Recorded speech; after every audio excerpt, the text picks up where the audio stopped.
I'm awarding Wanda Nielsen use of the house until the children graduate from high school. Mr. Nielsen will continue to make all mortgage and utility payments on the house. She will also receive half the value of the business her husband owns. Miss Nielsen will keep her vehicle, and Mr. Nielsen will continue the payments for said vehicle. I am also awarding Mrs. Nielsen 60% of all assets, including all bank accounts, investments, and retirement accounts. Furthermore, I'm awarding primary custody of the children to Mrs. Nielsen. Visitation will follow the standard protocols of Mr. Nielsen, having 2 consecutive weeks during the summer and every other weekend. Child support will be $750 per month per child for a total of $1,500 per month. Since Mrs. Nielsen has not worked outside of the home for the last 5 years, I am also adding maintenance for Mrs. Nielsen in the amount of $2,000 per month. The divorce will be final in 90 days unless Mr. Nielsen revokes the petition. With that, the Honorable Judge Mary Matthews banged her gavel to end the proceedings. She was just beginning to stand when I uttered the single word that led to changes that would dominate the next several months of my life. No. Judge Matthews froze mid-stance, her head swiveling so fast to look at me that I'm surprised her neck didn't snap off. She had a look of disbelief on her face that was quite startling.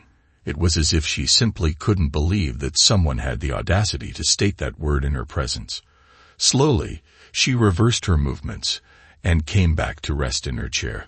As she was moving, her features changed from shock to abject fury. Once she had regained her former position, the frosty glare she aimed at me could easily have frozen water on the surface of the sun. "Excuse me," she challenged. "I'm not sure what is difficult to understand. Are you confused with the N or the O? If that word is so difficult for you to understand, I would gladly give you a definition of it. I'm not stupid. I know full well what is about to happen. The thing is, I really don't care. I had actually planned for this. The next few minutes were going to be extremely enjoyable for me. I will give you 1 minute to apologize, or I will cite you for contempt of court." "Well, at least you will have given one correct ruling today then. I have nothing but contempt for this railroad you are running here," I spoke. My lawyer was whispering harshly in my ear as he began fumbling through his briefcase. I wondered if he was searching for something to gag me with. "In that case, let's see how much contempt you have after spending 30 days in jail," she sneered as she banged her gavel again. Well, I didn't realize that we had been transported to Australia. We must have been, though, because of all the kangaroos in here. My lawyer was becoming really distracting as he almost yelled at me to shut up and tried to put his hand over my mouth. 60 days. Care to try for more? You know, your dishonor, I truly believe that if you got laid every once in a while, you wouldn't be such a... That being said, why don't you take this? I held up my right hand with the middle finger extended, and shove it up your dried up. Nowhere. While this was happening, I extended my left hand similarly to my right. Goes up your constipated a hole. Then you can ride them to climax. That might actually make you less of the man-hating psychotic you are. The way I see it, you are in more dire need of a dick than any woman in history. Holy.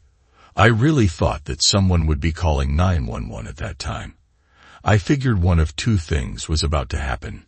Either she was about to have a stroke, or her head was going to explode. I was actually surprised that the smoke coming out of her ears wasn't visible. I didn't think that it was even possible for someone's face to turn that shade of red. Death rays were being shot into me from her eyes. 90 days. I swear her voice was actually satanic. Fortunately for my lawyer, that's when the bailiffs took hold of me. He had such a woeful look on his face that I felt sorry for him. Everyone in the courtroom was shocked when I simply couldn't hold it in any longer and began laughing hysterically. That probably explains the visits by the psychologists I had in lockup over the next couple of weeks. The letter from my lawyer's law firm the next day stating that they were dropping me as a client was not a surprise. So, you were probably wondering what all that was about. Perhaps a little background is in order. My name is Michael Nielsen. I'm currently 31 years old. I was born to a very nice middle-class couple in the heartland of America. I was raised on traditional values where there was a strong sense of right and wrong. You respected those that deserved respect. You didn't cheat. When you gave your word, it meant something. Work hard, be generous with what you have, and live up to your values. Do unto others as you would have them do unto you. Of course, most people never think about the flip side to that. Do unto others as they have done unto you. The Christian thing to do is to turn the other cheek. Unfortunately, I have never been good at that. I've always had what has been described as an extreme stubborn streak. Combine that with my sense of justice, and well, it sometimes got kind of ugly. When I made up my mind that someone had done me wrong, and set a course of action to deal with it, nothing could dissuade me from my path. There was one time in high school when I was going out with Cheryl Haskins. We had been going out for a couple of months by this time. We had an argument about something that I don't even remember, and words were said, leading us to break up. I put that in quotes because it was kind of understood that it was only temporary, and we would apologize to each other a couple of days later and get back together. It wasn't the first time that it happened. We would just use the weekend to cool off and make up on Monday.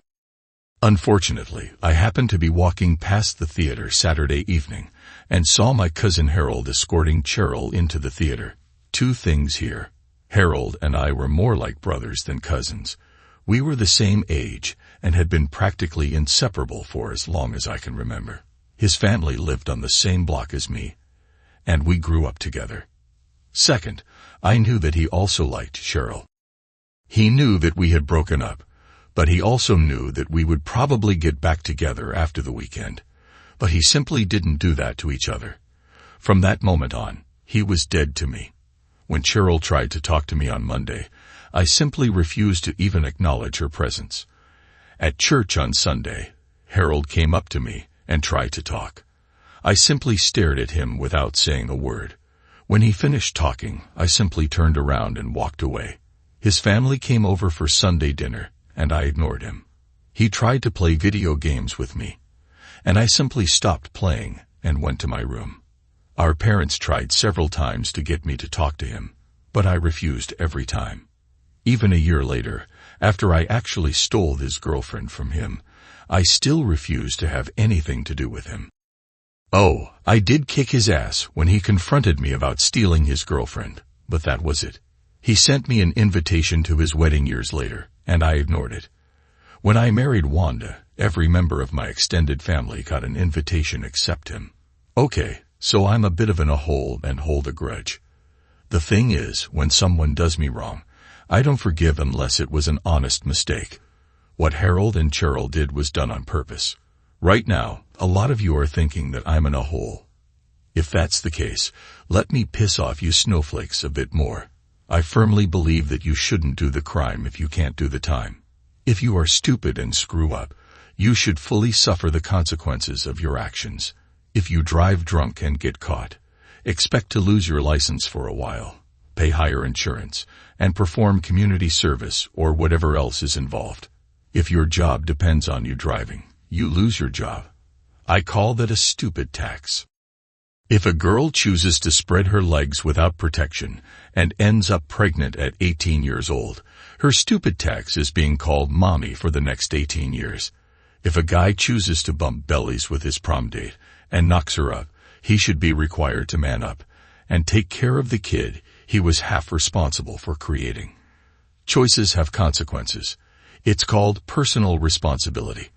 I refuse to have to pay for someone else's idiocy.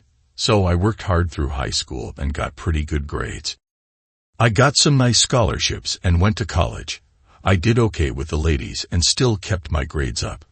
I was always on the better-looking side, and I worked to maintain my health. Yeah, I had gotten into more than my fair share of fights in high school because of my personal beliefs. I won more than I lost. Still, I was in good physical shape, and it seemed that the women found me attractive enough. I graduated with an economics degree and an accounting minor. I went on to get my MBA, then got a decent job at a large company making really good money. Being single with not a lot of bills to pay, I began playing the stock market. I found I kind of had a knack for that, and made out rather well. I had been working for a few months when I met Wanda at a party. We hit it off well, and I asked her out on a date. She accepted, and it went from there. I have to say she was beautiful. I kind of laugh at that. Seriously, how many guys ever say that their girlfriend is but ugly? Sure, she may be ugly to someone else, but to them, she is beautiful. Anyway, I can say that Wanda is beautiful because she always attracts stares whenever we are out, and every one of my friends has commented on how they will try to move in if we ever break up. Even some of my lesbian friends have commented on trying to turn her if she becomes available. I eventually asked, and she accepted. We got married. I should probably mention that Wanda did go to college. I like to joke that she went for her M degree. She didn't get that, but she did graduate with a degree in art history, which qualified her for her job as a barista at Starbucks. For those who are confused, an HSS degree signifies a girl that goes to college, so she can put off adulting for a few years and graduate with a husband to take care of them for the rest of their lives. Yes, I'm an arrogant prick. So, we settled into marital bliss. She quit her job a week before the wedding and settled into becoming Susie Homemaker. Our sex life was great, and we bought a nice 3-bedroom house. I was doing well at my job, as well as raking in some nice money playing the stock market. We weren't really living extravagantly, so we were able to put aside quite a bit of cash. All my bonuses went into our investments, along with maxing out my WTA contributions. I had a goal of retiring before I was 40 and enjoying the hell out of life. I was damn good at what I did, and my employer rewarded me with hefty bonuses and promotions. I was on the fast track up the corporate ladder. A few years after our marriage, I came home from work one Friday evening to find Wanda dressed to the nines. She had a huge smile on her face as well. Hurry up and get showered and changed. We're going out to celebrate tonight, Daddy. Holy. Did she just say what I thought she said? I was shocked. We had been trying for a few months now, so it wasn't like this just came out of the blue. Still, it was a surprise when she said that it finally happened. I took her in my arms and swung her around as I planted kisses all over her face, figuring that we would be muting our celebrations because of her pregnancy and then the baby for a while. We lit up the town that night. The next several months consisted of joyous times and preparing for the new life that we were bringing into the world. We got another shock a couple of months later. Twins. There were 2 little girls in there. I couldn't wait until I could start spoiling them, and having 2 little daddy's girls wrapping me around their fingers. I was on top of the world. The day finally came, and we rushed to the hospital. Our 2 little girls were born a few hours later. They were beautiful, healthy, and had all their fingers and toes. Being twins, they had to stay in the hospital a couple of days longer than normal, but everything turned out fine. When we took them home, both families were there to greet us. Everyone was happy. I noticed my mom staring at them almost constantly. I think she was so happy because I finally gave her the grandchildren she had been wanting. So, life had changed for us. I decided that working for the big company was keeping me away from my family too much. I had a pot full of money available, so I decided to form my own company. I was doing pretty well investing and playing the market, so I decided to get the necessary licenses and open my own investment firm. I had already been helping a few of my friends and relatives, so I talked to them about becoming official clients. That started things moving. Once I opened, I had several former coworkers move their portfolios over to me as well. Within a year, I had a decent client list, and several of them were discussing with their friends about moving over to me as well. When you're on top of the world, the only direction you can go is down. It was the girls' second birthday party. We turned it into a full-on production. Sure, they would never remember it, but it was a celebration. They would be able to watch the videos when they were older and enjoy it then. All the family from both sides were there. We were all having a phenomenal time until I was just about to come out of the bedroom after using the en-suite bathroom. The hall bathroom had been in use. Just before I was about to get to the door, I heard my mom talking to her sister in the hallway. "I just can't figure out where those blue eyes came from," Mom said. "Have you asked Michael about it?" my aunt asked. "Oh God, no. I can't even imagine what would happen if he found out that they weren't his. He's so happy. That would probably kill him." I couldn't listen to the rest. I quietly retraced my steps back to the bathroom and locked the door behind me. I had to think. They had to be mine. Surely someone in our families had blue eyes. My eyes were kind of a mud brown. Wanda's were more hazel, I thought. I went through a mental picture of everyone on all my relatives. The only one I could think of that didn't have brown eyes was my cousin Mary. Her eyes were green, but that came from her father's side, and he wasn't a blood relative. I then began thinking about Wanda's family. I couldn't think of anyone on her side with blue eyes.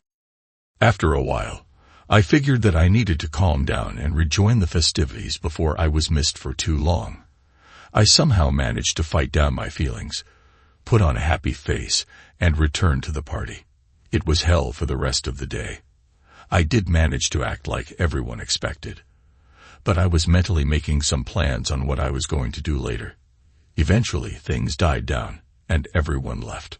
Putting the girls to bed that night, I examined their features closely. Several features I could see from Wanda. Others I didn't recognize. I found none that I could definitely say were from me. The next day, I was on my computer while Wanda took a nap with the girls. I ordered a few supplies to be delivered to my office. I used a company credit card, so Wanda wouldn't see the invoice. I also did some research on local PI firms. The suspicion that Wanda had cheated on me almost 3 years ago was becoming overpowering. If she did cheat on me, then was she still cheating on me? I needed proof if she was. A few days later, the items I ordered arrived. I had also met with and hired a company called Pro Investigations.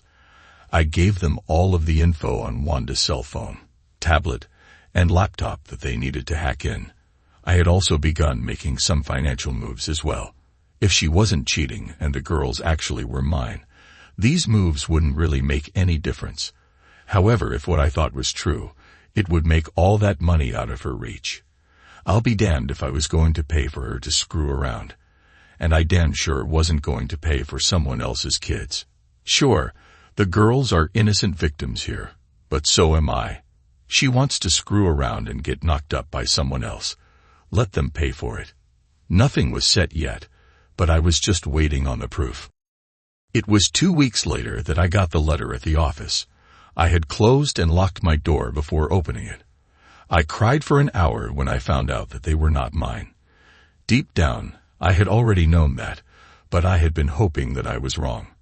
My PI met with me the next day and gave me all the proof he had gotten. Her personal trainer at the gym was blonde-haired and blue-eyed. She was still seeing him a couple of days a week. She even took the girls to his apartment with her, so he could interact with his daughters. Yeah, the audio confirmed that they both knew who the real sperm donor was. I had an appointment with a divorce lawyer the next afternoon. I'm not stupid. I already figured that the law was going to tie me to a table and drill my bottom without the benefit of lube. He gave me his advice, and I soundly rejected it. He explained how the law worked. I explained how I worked. He told me that it wasn't about being fair. It was about taking care of the kids. I agreed. She and her lover could take care of the kids without me or my money. I gave him my requirements and left. I think he was beginning to think that he probably should have rejected me as a client then. Little did he know. I had told him to prepare the documents but hold them until I called and let him know I was ready to file. I may have given him the mistaken impression that I was going to try and work things out.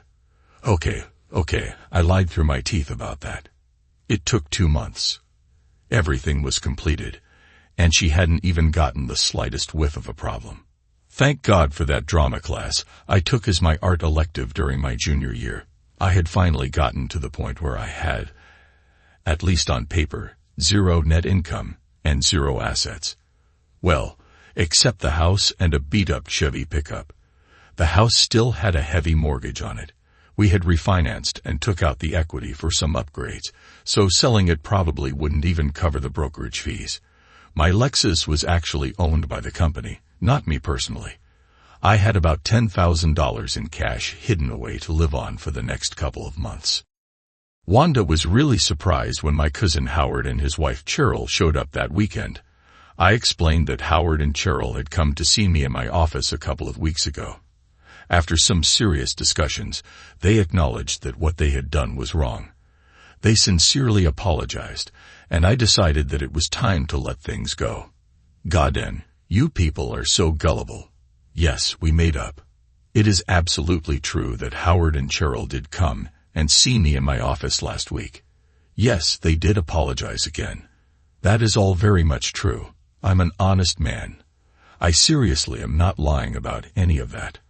I actually did forgive them and welcome them back into my life. I may have neglected a couple of irrelevant facts, though. Coincidences, really. Cheryl's family has several members that are, well, let's just say not above bending a few minor laws. Several of them are also quite large and have no compulsion against becoming involved in the occasional barroom brawl. Although I put absolutely no stock in rumors, it has been mentioned on more than a few occasions that 4 or 5 of them may possibly be enforcers for one of the local shadier groups of businessmen. Of course, that's just speculation by gossips who just don't like them. Even though this is completely irrelevant to this story, a couple of days before Howard and Cheryl came over to visit, there was a story on the news about a personal trainer at one of the local gyms who was mugged shortly after leaving work. He apparently was foolish enough to attempt to fight it out with the 5 muggers.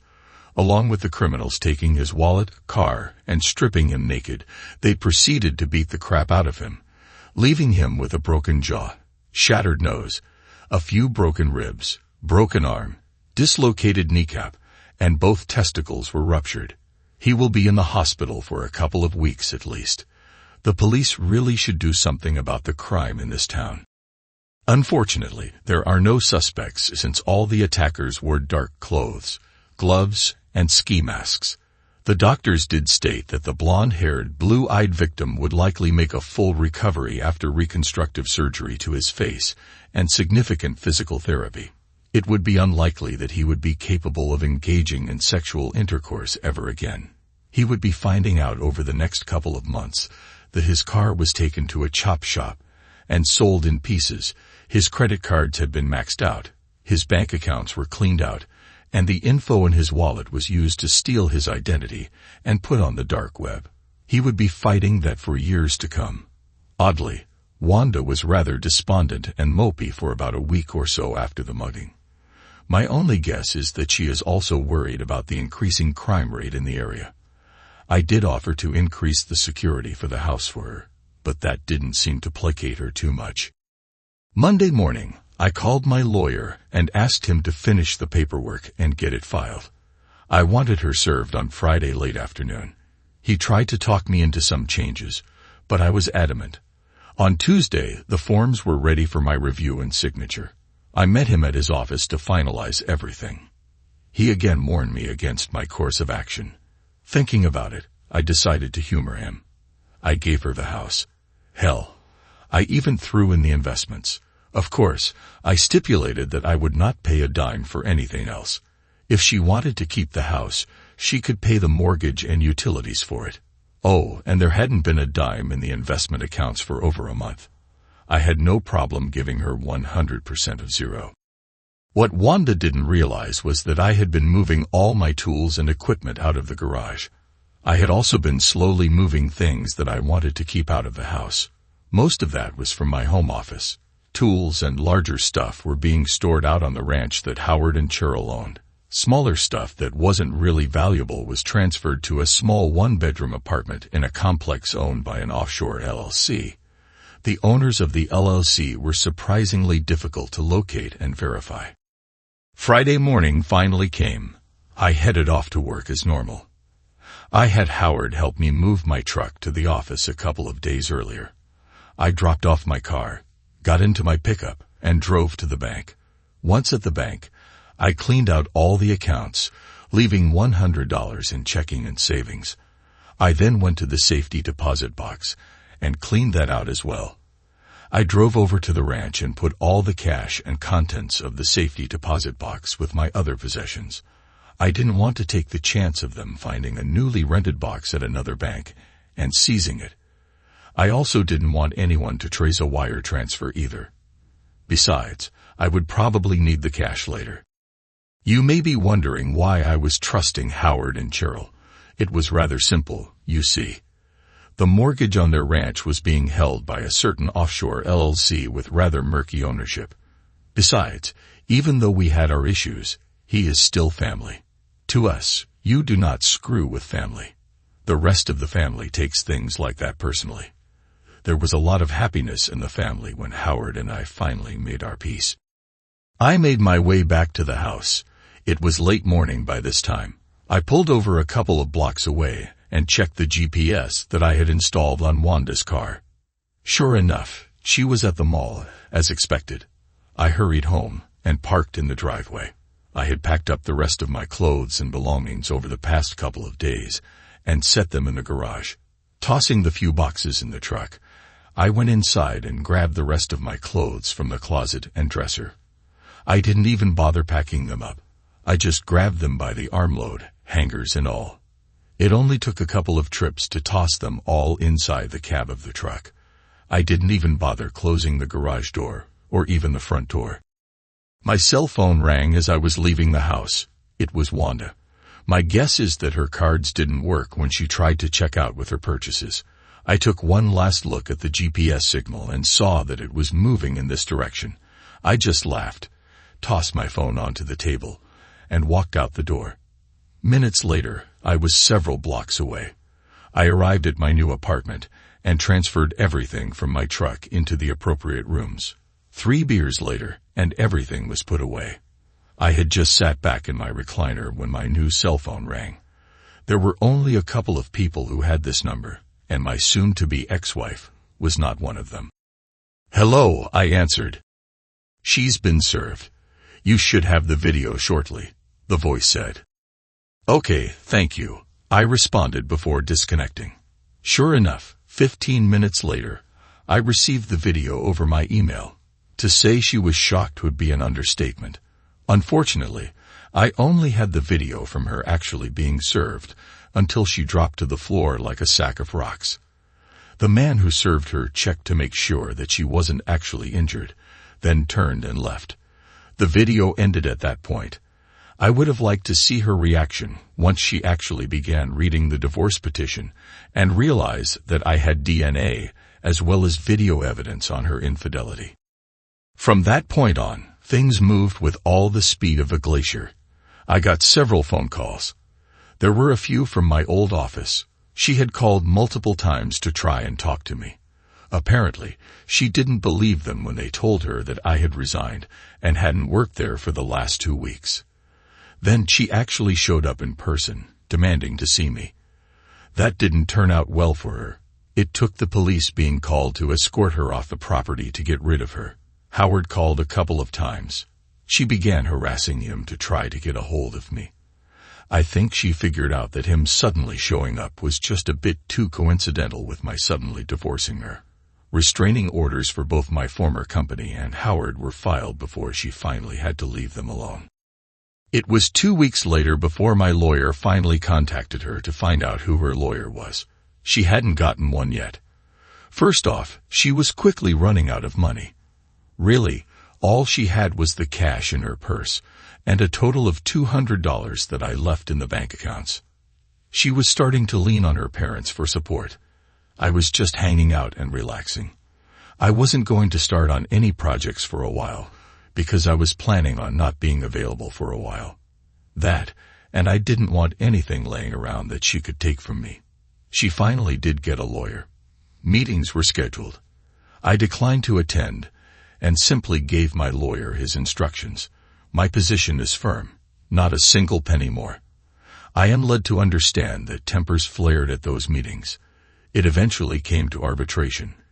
Those I had to attend. They didn't go well. Where's all the money? What money? All our money. We don't have any money. We are flat broke. In fact, I'm living in the cheapest single-bedroom apartment that I could find. Seriously, I was just because it was cheap, since I happen to know the actual owner of the complex. All the investments, the checking, the savings, all gone. I made a really bad investment. Does investing in a cheating wife count? Lost it all. Well, that was true. I didn't know exactly where all those offshore banks actually kept their cash. We're giving her the house with her name as the only one on the title, offered my lawyer. Sure, he could have been a bit more forceful on that. Instead, he sounded more like someone looking at a tornado-ravaged house and commenting that at least the rubble hadn't caught on fire. It's mortgaged to the hilt, and there's no way I can possibly afford the monthly payments, Wanda screamed. It pretty much went downhill from there. Child support. Not my kids, not my problem. Spousal maintenance.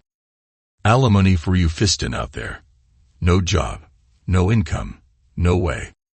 She's demanding 70% of the liquid assets. No assets, look all you want, ain't nothing to be found. 50% of the business. Good luck with that one. 50% of the retirement. What part of lost it all are you having trouble with?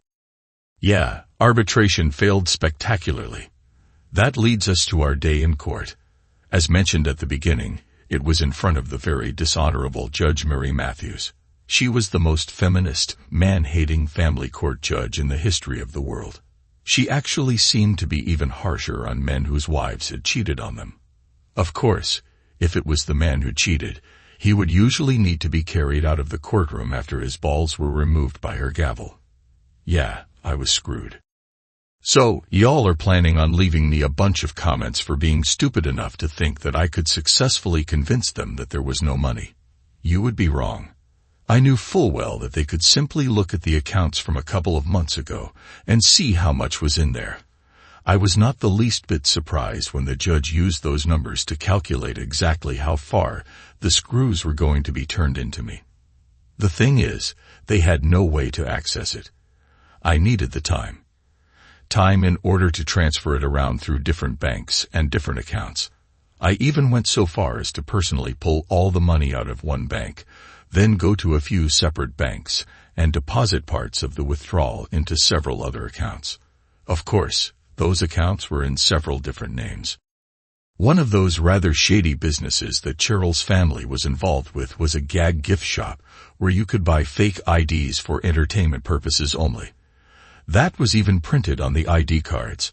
I had one that even said I was Jesus Christ. I loved it when I would pull a prank. The victim would exclaim, "Jesus Christ." Then I would pull out my phony ID and agree with them. The fakes were really well done, and the only way to really know they were fake was because of the entertainment statement on the front. They usually cost about $50. For a few more zeros, they would accidentally leave off the entertainment warning on the front. I then electronically transferred the money into other accounts. Sure, there might be a way to track it down, but it would be extremely expensive and take months, if not years. By that time, I would be long gone. So here I was, back in front of the man-hating witch. It had been 60 days into my 90-day stay as a guest of the county. These short-term sentences were done in the county jail, not state prison. So, have you learned your lesson yet? She sneered. You mean the lesson about not marrying a cheating bastard? I learned that one long before I was ever in your court. I was referring to your attitude in my court. The vein on her forehead was beginning to pop. I didn't think that was too good for her blood pressure. Can't say that I find anything wrong with my attitude while I was being railroaded in front of a bunch of kangaroos. I was seriously beginning to worry about her health. Her blood pressure must peg the meter during her doctor's visits. You are aware that I can extend your stay in jail, aren't you? And if that's the way you intend to be, I'm adding another 30 days. Now I brought you here today to discuss why you haven't made your first 2 child support or maintenance payments to your ex-wife. And where is your lawyer? Odd. I was under the mistaken impression that you needed to be really smart to be a judge. Thank you for correcting me on that. Perhaps I can explain it to you so you can understand it. Sorry if it's still over your head, but the lowest I can go is so a 5th grader can comprehend it. Do try to keep up.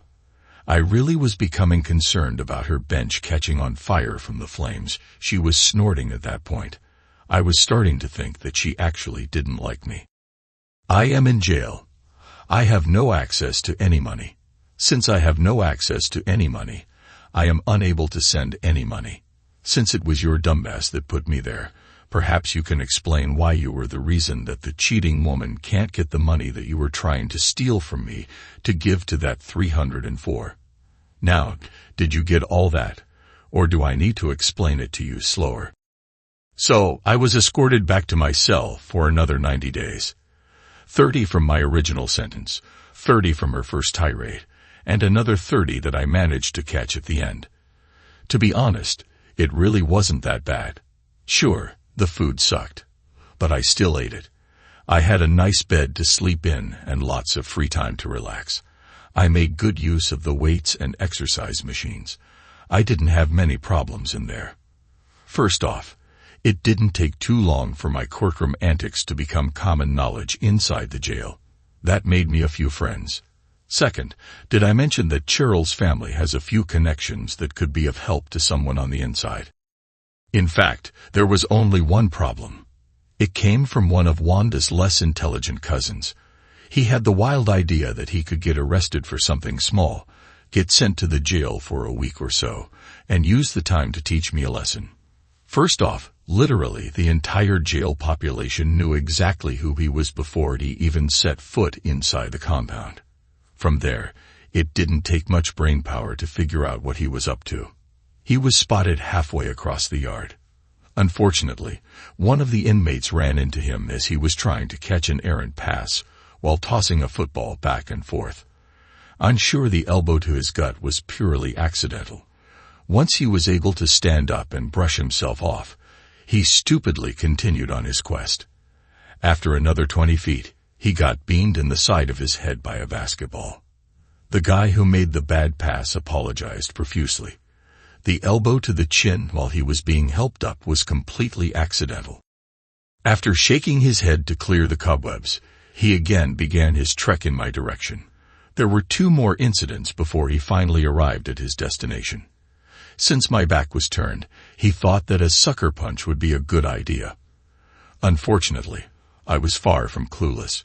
Before he even had time to bring his fist back, I got the signal, spun around, and drove my foot into his crotch as hard as I could. It was a clear 65-yard field goal. Since his misfortune from all the accidents seemed to finally catch up with him, he was taken to the infirmary. 2 days later, he refused to come out to the yard to exercise.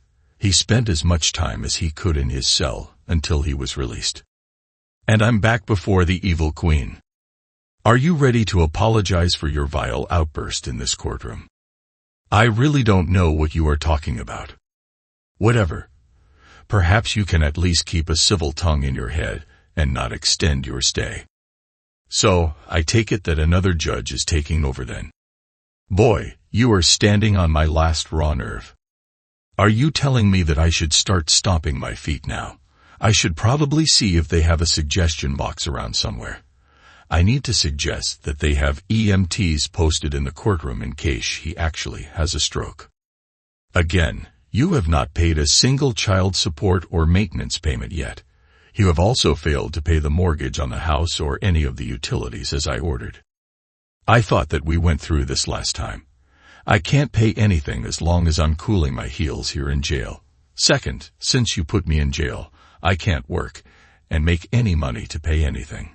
Third, they ain't my kids, so I don't know why I would pay anything for them. Fourth, my ex-wife is a cheating 304, and I don't think I should have to pay for her to screw around on my dime. If she wants to screw anything that moves, she should get a job and pay for her own sex life. Maybe she can start charging for it, and make some money that way. And finally, you gave her half the business. She should have plenty of money from that. Your Honor, Wanda's lawyer piped up, we have been unable to take possession of my client's part of the business. It seems that Mr. Nielsen sold his company to an overseas company approximately 2 months before he filed for divorce. At this time, we haven't even been able to determine who the actual owners are in order to contact them about the court order. Suddenly, a rather attractive woman stood up and asked to approach. Your Honor, I represent the board of directors for the firm that purchased the business in question. I have a motion here to dismiss the ruling giving Mrs. Nielsen any part of a business formerly owned by her ex-husband. It is highly irregular to award one party any ownership of a business that is not party to the court case in question. Since the purchase was completed prior to the divorce being filed, this company has no bearing on this case. Therefore, we reject any claim of ownership in said business by Mrs. Nielsen. But what about the money from the sale? Wanda, the transfer of ownership and payments were made overseas. I am not privy to that information, but my understanding is that the money from the purchase has never entered U.S. territory and is therefore not subject to U.S. laws. I'm afraid that you will have to take any claim on that money up with your ex-husband. That may need to take place in whichever country the money is located in. What country is that? My ex-wife's lawyer asked. The original transfer of funds was in Belgium, but my understanding is that the money was transferred somewhere else shortly after the sale.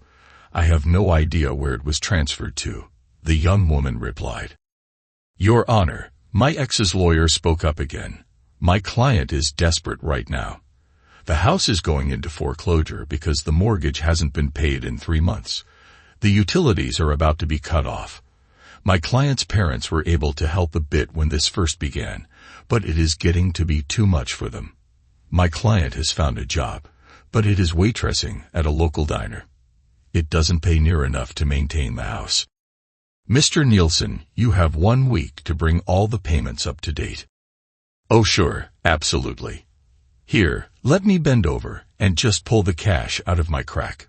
Oops, there isn't any there. Sorry. Unfortunately, I am physically unable to comply. Perhaps I haven't explained it clearly enough. I am in jail. I have no access to any money that you all think that I have. I can't work because I'm in jail, so I can't get any cash that way either. You keep thinking that I have all this money laying around in my cell. Ask the guards. They check it every week. You keep ordering me to pay, but don't give me the opportunity to do it, I admonished.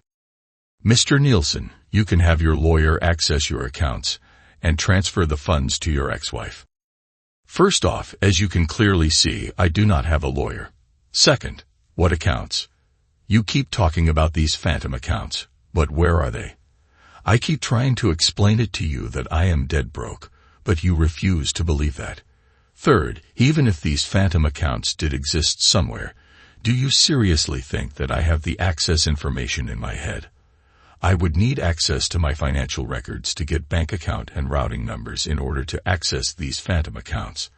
That's all moot anyway because there are no accounts. If you believe that these accounts somehow exist, would you be so kind as to show me the account info for them? What happened to all the money from your checking account, savings account, and investments then? I told you that last time. It was a couple of very bad investments. I took a chance and got wiped out. What about the money from the sale of your company? The company was in bad shape because of those investments. I had to sell it cheap and use the payments to cover expenses. There isn't any money left over. Mr. Nielsen, do you actually think that this court believes that hogwash? I shrugged. I really don't care if you think I'm lying. Show me the account information where I'm hiding all that money. What I think is that she stole all the money and is trying to screw me over while she is screwing her boyfriends. That doesn't even make sense, shouted her lawyer. It makes as much sense as keeping me in jail where I have no access to money, then demanding that I make all of these payments you all want, I responded. Mr. Nielsen, are you aware that I can keep you in jail until you pay? The judge asked. I just looked at her like she had just grown a third eye. Okay, I'll play along. Go ahead and keep me where I am unable to abide by your orders as you keep making demands that are simply impossible for me to accomplish. That sounds logical. 3 months later, the house had been foreclosed on. Wanda had lost her Lexus because she couldn't afford the payments. She was now living with her parents because she couldn't afford an apartment for her and the girls. She was working 30 hours a week at the diner. They were begging the judge to let me out so I could start making some sort of payments. Lover boy had been released from the hospital and was in physical therapy. He was spending hours every day trying in vain to clear up his financial situation. The only good thing was that no new credit card accounts were being opened in his name. That's because his credit rating by this point was so low that no one was willing to issue any more credit cards in his name. He only had minimal insurance coverage on his car, so he didn't get anything from that. Since he didn't work full-time at the gym, he had personal health care insurance with very high deductibles. It was going to take him years to pay off his medical bills. I had finally gotten a lawyer. She had made a deal with the judge to let me out of jail so I could get a job and begin making payments. I had to surrender my passport because they were still convinced that I had money somewhere and I was a flight risk. I was a good boy and went to work at the local Taco Bell. By this time, I was living at the ranch with Howard and Cheryl. I was being watched in case I had a stash of cash laying around. Of course, I knew that and had easily figured out who was watching me. They couldn't come onto the ranch property, so they had to do their surveillance from the road. Little did they know that most of the cash was already in my possession. I did that for the next 3 months. Wanda used a court order to attach my wages for my job. I didn't care. I was making minimum wage, so she didn't get much. Over that time, I was finalizing my plans. Howard had emptied out my apartment while I was in jail. He had divided up everything between my extended family. A couple of weeks earlier, several packages had been shipped from my extended family. Those packages had all been addressed to the same location. Several of Cheryl's family members had been over to visit at different times. We even had a few barbecues with them, as well as most of my extended family a few times. What the surveillance didn't see was that the guests would go over to the sheds behind the house and take some packages back to their vehicles throughout the day. Over the next couple of weeks, those packages would be repackaged and shipped away. My time was spent either working or at home. I never went out. Taco Bell eventually had to get a restraining order against Wanda because she was constantly coming into the restaurant to harass me about the money I owed her. It became disruptive. Sure, they could have simply fired me, but a slip of cash to the manager changed her mind on that. When I needed to meet with my lawyer, she came over to the ranch. We had a lot of meetings. Oh, I didn't tell you about my new lawyer. Of course I did. She was representing the interests of the new owners of my former company that day in court. Once she completed that, I hired her as my lawyer. She's a real shark, too. Well, I prefer to think of her as a barracuda, especially when she is skinny dipping in the pool. She's sleek, lean, and will attack suddenly when I'm sitting naked on the edge of the pool. She also has a voracious appetite. What do you mean that it is unethical for a lawyer to sleep with their client? I did say she is a lawyer, right? An ethical lawyer. You're kidding, right? Lawyers believe scruples are what you use to pay in Russia, and morals are large paintings on walls. Okay, so you are probably wondering about my money. Yes, I actually did sell my firm. No, I didn't sell it to myself. I was not going to give Wanda any chance to stumble upon any information that she could use to take any part of the firm. I was getting rid of it. Besides, I wanted the cash. Since the sale occurred overseas and the money never entered United States jurisdiction, it was not subject to U.S. laws. The only way that Wanda could touch it was if I brought any of the money into a U.S. bank. With the judgments against me, she could claim it. That simply was not going to happen. It was a lot of money. Added to that were my investment accounts that were in the $10 million range, cash on hand from the safety deposit box, checking and savings accounts, and my safes with cash in them equaled around $200,000. Some of the cash I had used for my plans, but I still had around $150,000 on hand. I wasn't going to be taking any of the cash with me. So, it was a beautiful Saturday afternoon. We were having another barbecue with the extended family. All the preparations were complete, and everything was set. The party was a lot of fun. I helped Howard with the grill and smoker. Julia, my lawyer, was there as well. Later in the afternoon, one of Cheryl's uncles walked up to me. He expressed his gratitude for me helping Cheryl and Howard out, and was glad that we had finally reconnected. We talked for a bit, and he pulled an envelope out and handed it to me. I passed it over to Julia so she could put it in her briefcase. Later in the evening, I made an announcement. I announced that the lion holder for the ranch had declared that the mortgage for the ranch had been paid off, and that Howard and Cheryl now owned the ranch free and clear. That caused a huge celebration. We partied our asses off that night. It was late that night when the guests started to leave.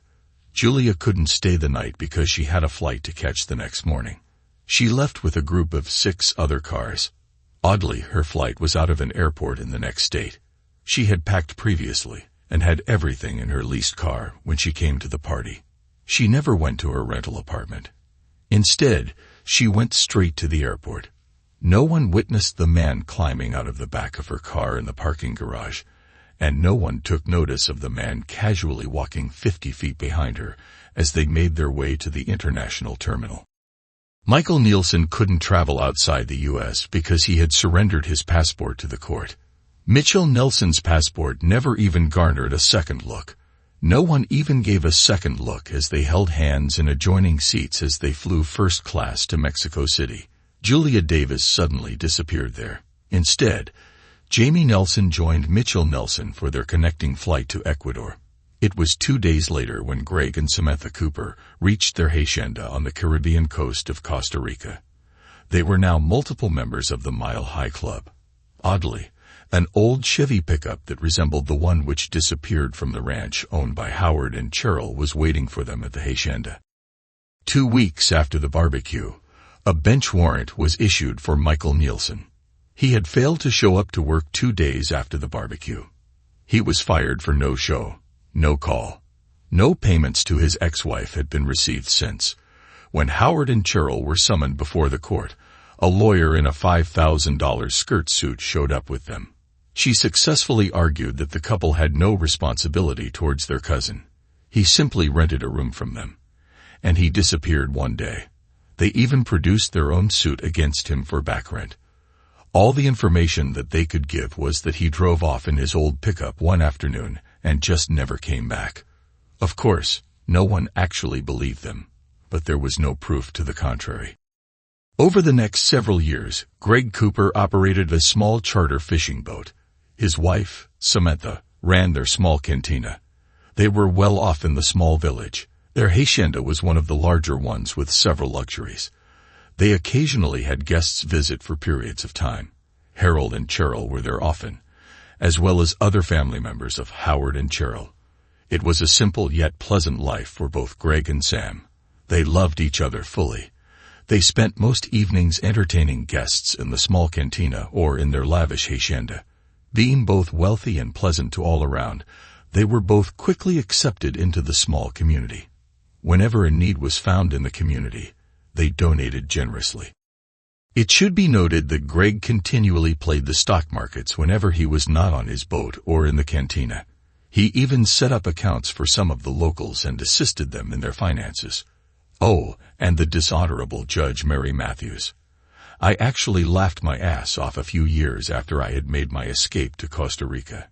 Judge Matthews' wife, of course, that man-hating witch was a lesbian, was caught cheating on her with a man. The judge had adopted her wife's 3 kids when they got married. Since they were married, Judge Matthews was stuck paying child support, maintenance, as well as maintaining house payments for her now ex-wife. To add to the humiliation, her ex-wife quickly moved her boyfriend into the house and continued to screw him. Whenever they were seen out in public, they acted like a typical married couple, except they never officially got married. I did hear a rumor that they finally set a wedding date. It will be a week after their youngest son graduates from college. Judge Matthews is required to pay child support and maintenance until the child graduates from college or until her ex-wife remarries. Odd timing on the marriage. It will be exactly 1 week after all of Judge Matthews' financial obligations to her ex-wife are satisfied.